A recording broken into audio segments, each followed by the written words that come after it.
আসসালামু আলাইকুম গাইস, কেমন আছেন সবাই? আশা করি সকলেই ভালো আছেন। আমি আপনাদের দোয়া এবং ভালোবাসায় অনেক অনেক ভালো আছি।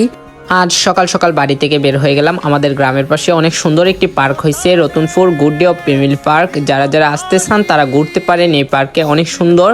বাস পেয়ে বাসে উঠে গেলাম। এদিক দিয়ে পানির যে অবস্থা, অল্প কিছুদিন বৃষ্টি হলেই মনে হয় রাস্তাতেই উঠে যাবে পানি। আমি চলে যেতেছি টিকটকের বয়েস কিং এর সাথে দেখা করতে।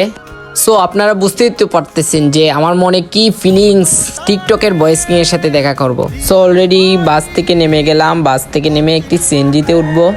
সিএনজিতে উঠে এখান থেকে চোনারঘাট বাজারে চলে যাব। সিএনজিতে উঠে গেলাম।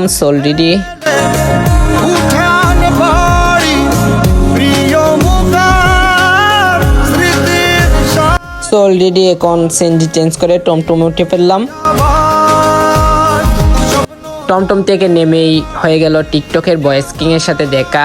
So hello guys, finally Emdadul ভাইয়ের সাথে দেখা করে নিলাম। অনেক খুশি আমি তাকে দেখে।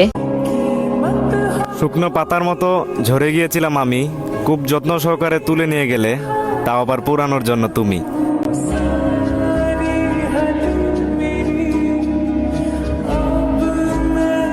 So hello guys, finally Emdadul ভাইয়ের সাথে দেখা করে নিলাম।